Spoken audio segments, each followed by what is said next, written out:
नमस्कार, मी अक्षता. त्रिशाच किचनमध्ये आपलं स्वागत आहे.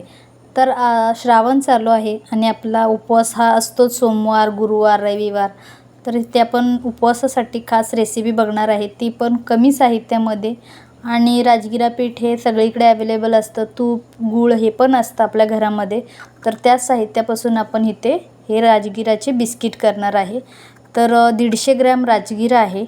इथे 80 ग्रॅम मी तूप घेतलेलं आहे. प्रमाण हे तुम्ही थोडंसं कमी जास्त करू शकतात. आता हे तूप तुम्हाला दिसतंय मेजरमेंटमध्ये, पण हे 80 ग्रॅम तूप आहे. आणि तूप हे लो टेम्परेचरचं आहे, गरम नाही आहे, म्हणजे फ्रीजमधले पण ठेवलेलं नाही आहे. तर हे बाहेरच ठेवलेलं तूप आहे आणि घरचं तूप आहे. आता ह्या तुपामध्ये 80 ग्रॅम तुपामध्ये आपण 100 ग्रॅम गूळ घेणार आहे. आणि इथे मी गूळ पावडर वापरले, पण तुम्ही नॉर्मली गूळ वापरा, गूळ पावडर नका वापरू. कारण की काही वेळी त्याच्या गुठळ्या होतात आणि गूळ तसंच राहतो. त्यामुळे गुळाची पावडर न वापरता नॉर्मल गूळ वापरा. आता इथे छान आपल्याला मिक्स करून घ्यायचं आहे.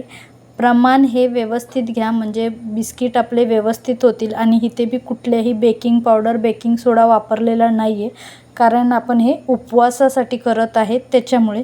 आता हे छान असं फेटून घ्यायचं आहे. बघा इथे आपलं हे क्रीमी स्ट्रक्चर आलेलं आहे.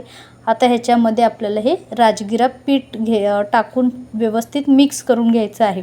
आता इथे छान मिक्स झाल्यानंतर जर आपल्याला पीठ कोरडं वाटलं तर त्याच्यामध्ये आपण थोडंसं दूध ॲड करणार आहे. तुम्ही तूपही ॲड करू शकतात. आता हे छान असं मिक्स करून घ्यायचं, पण थोडंसं कोरडं वाटतं आहे पीठ मला, त्याच्यामुळे मी इथे दूध वापरलेलं आहे. एकदम दूध नाही ओतायचं आहे, तर थोडं थोडं करून आपल्याला हे दूध ओतून मिक्स करून घ्यायचं आहे. म्हणजे आपल्याला पिठाचा गोळा हा खूप पातळ नाही झाला पाहिजे. तोपर्यंत आपण ओव्हन प्रीहीट करून घेऊ, म्हणजेच गरम करून घेऊ. तर मी 180 डिग्रीवरती 15 मिनटं ओव्हन प्रीहीट करून घेतलं. बघा आपले बिस्किट इथे तयार आहेत.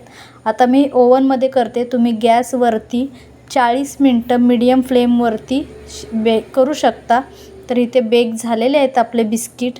ओव्हनचं टेम्परेचर 180 डिग्रीवर 45 मिनिट लागलेले आहेत मला. तर इथे आपले बिस्किट तयार आहे. व्हिडिओ आवडल्यास व्हिडिओला लाईक, शेअर, कमेंट आणि चॅनल सबस्क्राईब करायला विसरू नका.